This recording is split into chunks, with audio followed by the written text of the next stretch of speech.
Brigadier Mohanapillai അതിലുണ്ടായ ഏറ്റവും ഒടുവിലത്തെ development ഈ പറയുന്ന റെസിസ്റ്റന്റ് ഫ്രണ്ട് എന്ന് പറയുന്ന സംഘടന ഈ സംഭവത്തിൽ അവരുടെ പങ്ക് നിരാകരിക്കുന്നു എന്നുള്ളതാണ്. എന്ന് പറഞ്ഞാൽ ഈ സംഭവം ഉണ്ടായി വളരെ പെട്ടെന്ന് തന്നെ അവർ ഉത്തരവാദിത്തം ഏറ്റെടുത്ത അങ്ങേയറ്റത്തെ ബാർബാറിക്കായ അറ്റാക്ക് ഒരാഴ്ച തികയുമ്പോഴേക്കും 4 നാളാകുമ്പോഴേക്കും അത് ഞങ്ങൾ ചെയ്തതല്ല, അത് ഇന്ത്യക്കാർ തന്നെ ചെയ്ത ഫാൾസ് ഫ്ലാഗ് ഓപ്പറേഷനാണ്, ഞങ്ങളുടെ തലയിൽ കിട്ടുവെക്കുകയാണ് എന്നൊക്കെ ഒരു നിരാകരണ പത്രക്കുറിപ്പ് ഇറക്കാനുള്ള കാരണം എന്താകും, ചേതോവികാരം എന്താകും ബ്രിഗേഡിയർ മോഹനപിള്ള? തീർച്ചയായിട്ടും പബ്ലിക് ഒപ്പീനിയൻ, ജനങ്ങളുടെ രോഷം അവിടെയുള്ള നമ്മൾ കണ്ടല്ലോ. അവിടെയുള്ള മെയിനായിട്ടുള്ള ക്രിക്കറ്റ് പ്ലെയേഴ്സ് പോലും ഈ ബാർബേറിക് അറ്റാക്കിന് എതിരായിട്ട്, അതുപോലെ പാകിസ്ഥാൻ ഗവൺമെൻറ്റിനെ എതിരായിട്ട് വിമർശിച്ച് രംഗത്ത് വന്നിട്ടുണ്ട്. അപ്പോൾ തീർച്ചയായിട്ടും അവർക്ക് ഇത് വിഡ്രോ ചെയ്യുക അല്ലെങ്കിൽ ഞങ്ങൾ ചെയ്തിട്ടില്ല എന്നുള്ളതല്ലാതെ വേറെ ഒരു രീതിയും അവർക്ക് അവലംബിക്കാൻ പറ്റില്ല. പിന്നെ അവർക്ക് ഒരു സെക്കൻഡ് കൊണ്ട് മലക്കം മറയാൻ അറിയാവുന്നത് പോലെ വേറെ ആർക്കും മലക്കം മറയാൻ അറിയില്ല. കാര്യം ഇന്ത്യൻ ആർമി എത്രയോ ആൾക്കാരെ ബോർഡറിൽ അറ്റാക്കിൽ ക്ലോസ് കൗണ്ടറിൽ കൊന്നതിന് ശേഷം പോലും അവരതുപോലും ഓൺ ചെയ്യുന്നില്ല, അത് അവരുടെ ബോഡിയല്ല എന്ന് പറയുന്ന ആൾക്കാർ. അപ്പോൾ ഇതിങ്ങനെ പറയുന്നതിൽ വലിയ അതിശയോക്തിയൊന്നുമില്ല. അവരുടെ നിലനിൽപ്പിന് വേണ്ടി ഇൻ്റർനാഷണൽ ഫോറത്തിൽ അല്ലെങ്കിൽ മറ്റുള്ള രാജ്യങ്ങളുടെ മുന്നിൽ എന്തെങ്കിലും ഒന്ന് പറഞ്ഞു നിൽക്കാൻ അല്ലെങ്കിൽ പിടിച്ചു നിൽക്കാൻ ഉള്ള ഒരു അവസാന ഇതുവരെ അവർ ഉപയോഗിക്കും. അതാണ് അതിനകത്ത് കാര്യം വരുന്നത്. രണ്ടാമത് നമ്മൾ നോക്കേണ്ടത് ടെററിസ്ഥാനിലെ ഈ കണ്ടീഷൻ, ഇന്റേണൽ കണ്ടീഷൻ വളരെ മോശമാണ്. കാര്യം ഇപ്പം നമ്മൾ കണ്ടു തീർച്ചയായിട്ടും ആ ബലൂചിസ്ഥാനിൽ നടക്കുന്നത് എന്താണെന്നുള്ളത്. അതുപോലെ തന്നെ അവിടെ പാകിസ്ഥാൻ മുസ്ലിം ലീഗും PPPയും കൊയിലേഷൻ ഗവൺമെൻറ്റാണ്. അവർ രണ്ടും അങ്ങോട്ടും ഇങ്ങോട്ടും പാലം ഏത് സമയത്ത് വലിക്കുമെന്നുള്ളത്, അതായത് ഗവൺമെൻറ് സ്റ്റെബിൾ അല്ല എന്ന് നമുക്ക് തീർച്ചയായിട്ടും അറിയാം. പിന്നെ അവിടുത്തെ ഇക്കോണമി, ഇതെല്ലാം കൂടെ വെച്ച് നോക്കുമ്പോൾ ഗവൺമെൻറ്റിന് എന്ത് ചെയ്യണം എന്നറിയാൻ വയ്യാത്ത ഒരു കാര്യം കൂടിയുണ്ട്. ഓവർ ആൻഡ് അബവ് നമ്മളിപ്പോൾ കാണുന്നുണ്ട്. അതായത് അവർ ഇൻഡയറക്റ്റ് ആയിട്ട് അമേരിക്കയെ ഹിൻഡ് ചെയ്യുന്നുണ്ട്. US പറഞ്ഞിട്ടാണ് ഞങ്ങൾ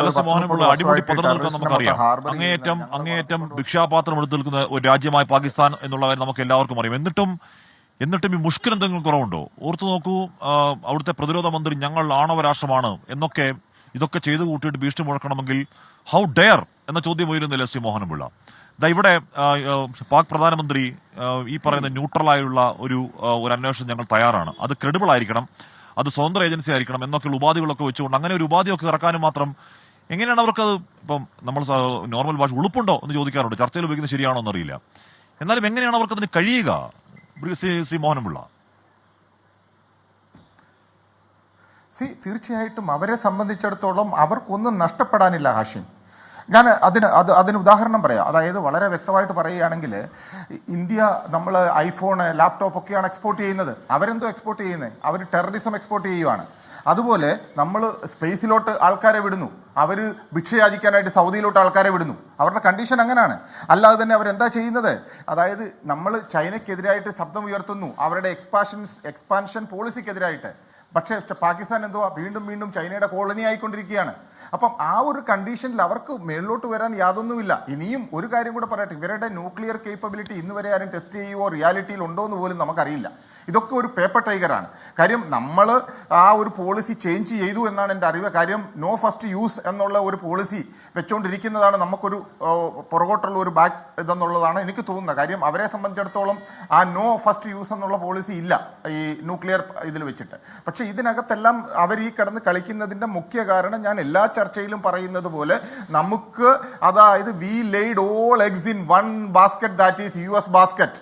that was the biggest blunder which we are committed. അതുമാത്രം കൊണ്ടാണ് പാകിസ്ഥാൻ ഇപ്പോഴും ഞെളിവിരി കൊള്ളുന്നത്. കാര്യം ദേ നോ ദാറ്റ്. അത് ഇന്ന് ഡൊണാൾഡ് ട്രംപ് അസന്നിഗ്ധമായിട്ട് പറഞ്ഞു, അവരും ഞങ്ങളുടെ ഫ്രണ്ടാ, നിങ്ങളും ഞങ്ങളുടെ ഫ്രണ്ടാ, അതുകൊണ്ട് എന്താ ചെയ്യുക എന്നുള്ള ആ ഒരു യു നോ ദാറ്റ് അതൊരു ഇഷാര, അതായത് സമസ്ദാർ കെ ലിയെ ഇഷാര കാഫിയെ എന്ന് പറഞ്ഞു കഴിഞ്ഞാൽ, അതായത് അറിയാവുന്നവർക്കൊരു ഇത് മാത്രം, ബാക്കി കൂടുതലൊന്നും പറയേണ്ട ആവശ്യമില്ല.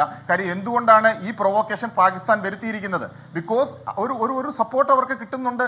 കാര്യം ഇന്ത്യയുടെ കൂടാണ് തീർച്ചയായിട്ടും US അല്ലെങ്കിൽ വേൾഡ് കമ്മ്യൂണിറ്റി എന്ന് പറഞ്ഞപ്പോൾ ഇന്ന് അവർക്കൊരു ചെറിയൊരു മൈൽഡ് റിലീഫ് വന്നിരിക്കുന്നു. ആ ഒരു കാര്യം കൊണ്ടാണ് അവർ ഈ ഞെളിവിരി കൊള്ളുന്നത്. അല്ലാതെ വേറെ ഒന്നും കൂടെ അവർക്കറിയാം. രണ്ടാമത്, ഇന്ത്യയെ സംബന്ധിച്ചിടത്തോളം ഫുൾ ഫ്ലെഡ്ജ് വാർ അല്ലെങ്കിൽ അറ്റാക്ക് എന്ന് പറയുന്നത് we can go for it, absolutely no problem. പക്ഷേ നമുക്കാണ് ലോസ് ഇൻ ദ സെൻസ് നമ്മൾ ഗ്ലോറിഫൈ ചെയ്ത് ഡെവലപ്പ് ചെയ്ത് വരുന്നതിൽ അല്പം അവർ ഓൾറെഡി ഇല്ല. അപ്പൊ അവർക്കൊന്നും നഷ്ടപ്പെടാനില്ല. അതായത് ബേനസീർ സുൽഫിക്കർ അലി ഭൂട്ടോ വൺസ് ഒരു പ്രാവശ്യം പറഞ്ഞിട്ടുണ്ട്, അതായത് ഹം ഘാസ് ഖായെങ്കെ ഫിർ ഭി ഹസാർ സാൽ തക് ലഡേങ്കെ, അതായത് പുല്ല് തിന്നാണെങ്കിൽ പോലും ഞങ്ങൾ 1000 വർഷത്തോളം യുദ്ധം ചെയ്യാൻ തയ്യാറാണ് എന്നുള്ള ഒരു രീതിയിലാണ് കാര്യങ്ങൾ മുന്നേ. അവർ ജിഹാദികളെ ഇങ്ങനെ പ്രൊമോട്ട് ചെയ്യുകയാണ്. ലോകത്ത് എവിടെയെങ്കിലും ജിഹാദി ഫാക്ടറി ഉണ്ടെങ്കിൽ ആ ജിഹാദി ഫാക്ടറി പാകിസ്ഥാനിലാണ് മേജർ ഹെഡ് ക്വാർട്ടർ എന്ന് പറയുന്നത്. അപ്പം ആ രീതിയിൽ നമ്മൾ നോക്കുമ്പോൾ തീർച്ചയായിട്ടും ഇവരെ നമ്മൾ ഈ പറയുന്നതിൽ അവരുടെ ഡിഫൻസ് മിനിസ്റ്റർ തന്നെ തുറന്നു പറയുന്നു, 4 പതിറ്റാണ്ടോളം കാലം ഞങ്ങൾ ഈ അമേരിക്കയ്ക്ക് വേണ്ടി ഈ ഡർട്ടി പൊളിറ്റിക്സ്, ഈ ഡർട്ടി തിങ്സ് ഞങ്ങൾ ചെയ്തിട്ടുണ്ട് എന്നൊരു രാജ്യത്തിന്റെ പ്രതിരോധ മന്ത്രി തുറന്നു പറയണമെങ്കിൽ അത്രത്തോളം തുറന്നു പറയണമെങ്കിൽ എത്ര ആഴത്തിൽ എത്ര വർഷങ്ങളായി എത്ര ഇന്റൻസിറ്റിയിൽ അവർ ആ പരിപാടി ചെയ്യുന്നുണ്ട് എന്ന് വ്യക്തമാണ്.